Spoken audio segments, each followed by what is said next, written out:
Ikutlah kami, sang pengubah negeri. Guru bergerak pasti, berbagi dan mengabdi, religi dan mandiri, solusi untuk negeri. Bergerak cerdaskan bangsa, gotong royong dalam satu irama. Merdeka belajar siswa, cerdas dan berkarakter Pancasila. Taklukkan rintangan yang ada, percaya yang kuasa guru penggerak akan selalu ada untuk siswa Indonesia bahagia.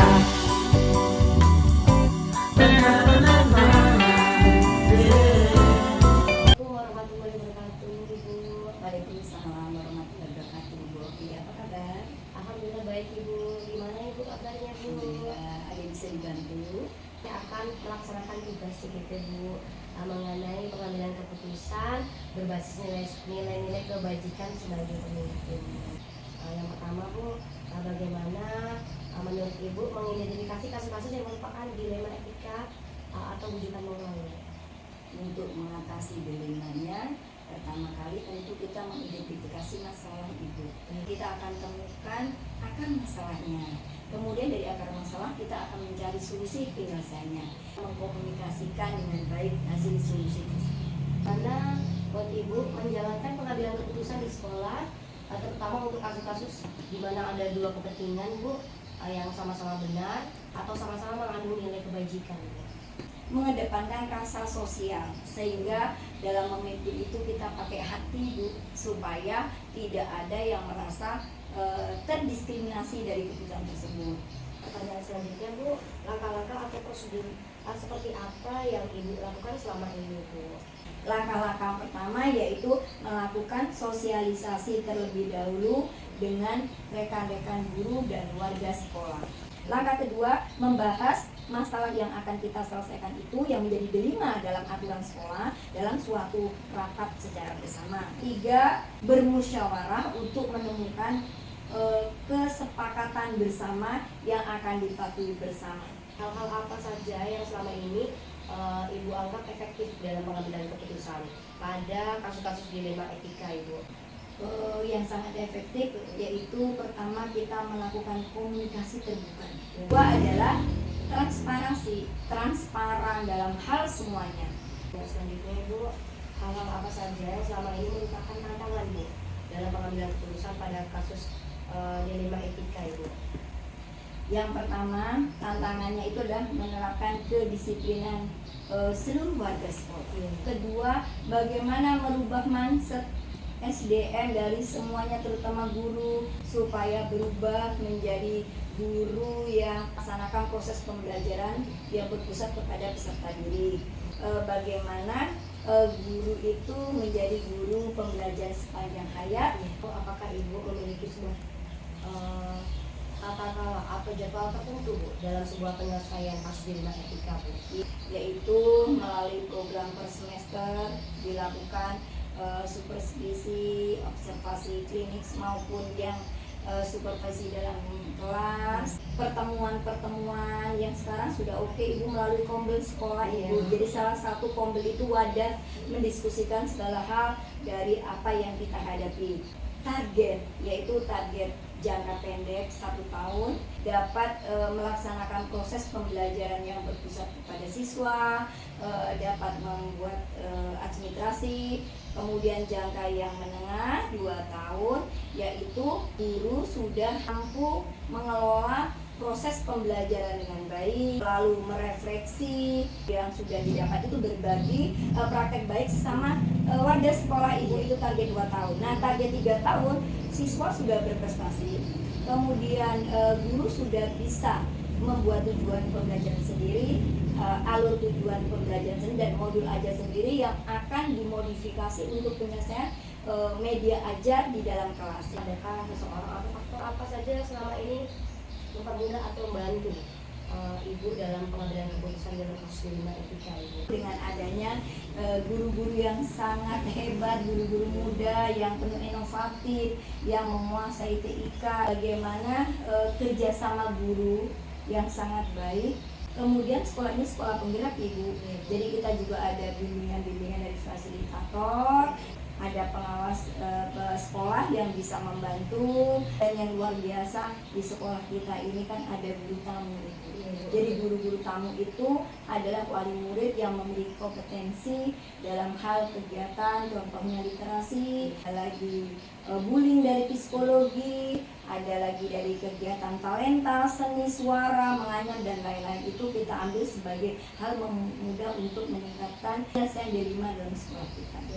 Dari semua hal yang telah disampaikan, pembelajaran apa yang dapat Ibu petik dari pengalaman Ibu mengambil keputusan di arena etika Ibu? Satu, saya menjadi lebih sabar dalam menghadapi semua masalah yang ada di sekolah sampai masalah dapat teratasi. Yang kedua, saya lebih mendekatkan diri kepada Allah. Jadi lebih taat ibadah, itu yang saya rasakan. Yang ketiga, saya bisa evaluasi terhadap diri saya sendiri. Yang keempat, lebih pandai berkomunikasi, begitu dengan guru-guru, dengan anak-anak, dengan wali murid. Yang terakhir, meningkatkan hasil prestasi sekolah yang luar biasa, Ibu. Kita sudah anak-anak berprestasi dalam proses pembelajaran, anak sudah banyak menghargai guru, guru-guru sudah luar biasa dalam melaksanakan. Apa rencana ke depannya mengenai menjalani pengambilan keputusan Bu? Saya mengutamakan bersifat mengayomi.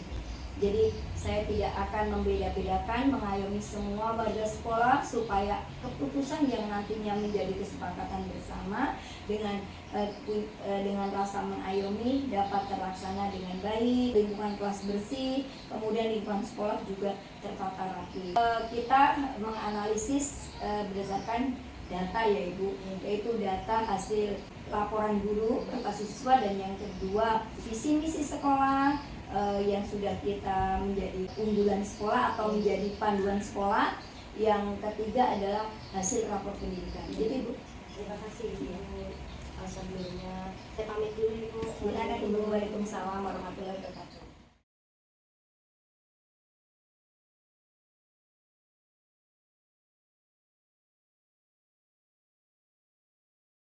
Assalamualaikum warahmatullahi wabarakatuh. Waalaikumsalam warahmatullahi wabarakatuh. Bagaimana kabarnya Pak?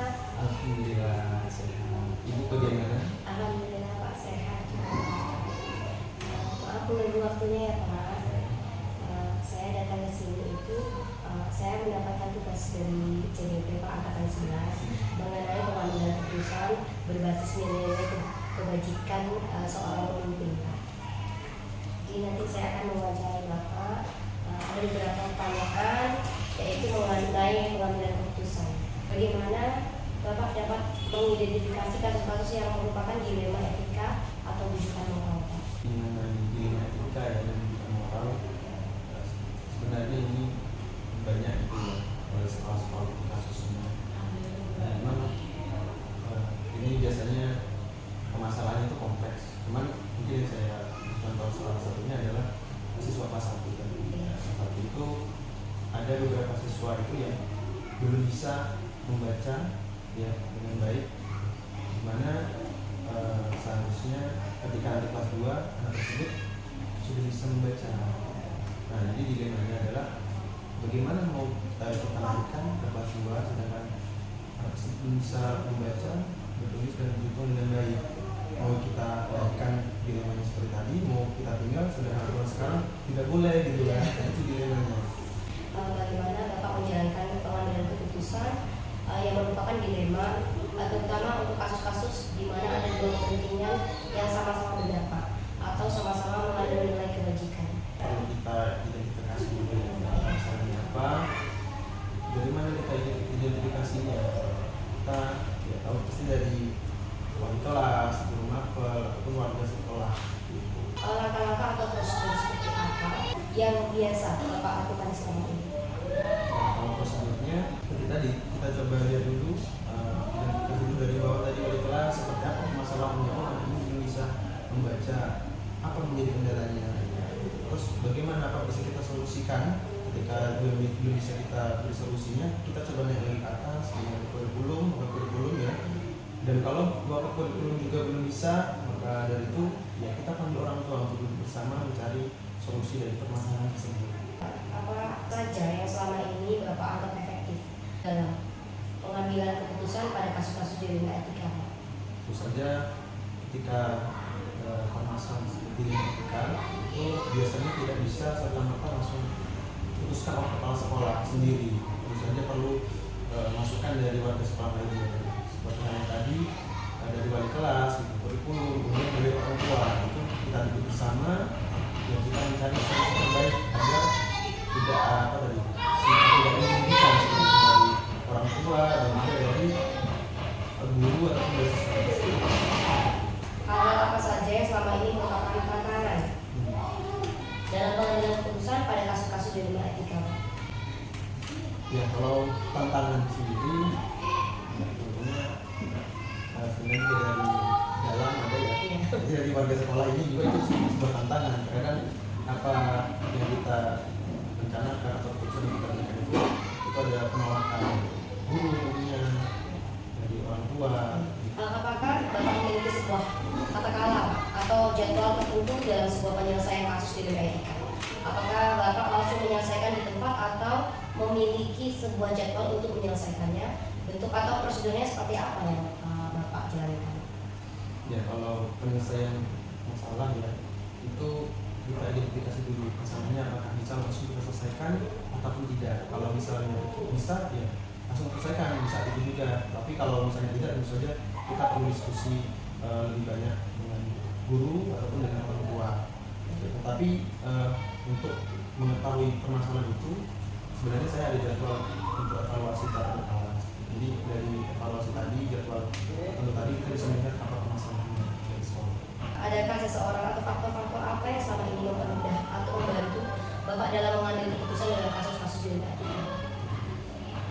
Kalau membantu sebenarnya ini tadi kan ada juga yang menjadi tantangan ya. Tapi di satu sisi juga itu ada yang menjadi sangat tergantung dari pakar di mahasiswaan, Bapak Hafiz, kemudian dari guru dan orang tua. Sebenarnya tidak selamanya itu menjadi tantangan, ada juga yang menjadi pendukung dari setiap kebijakan kita. Dari semua hal yang telah disampaikan, pembelajaran apa yang dapat Bapak petik dari pengalaman Bapak mengambil keputusan dalam dilema etika? Tentu saja banyak sekali ya yang kejadian, kemudian kita cari solusinya itu di dalam tadi kita bisa lebih baik lagi ke depannya, membesarkan lagi lebih baik ke depannya terkait program sekolah dan kebijakan lainnya.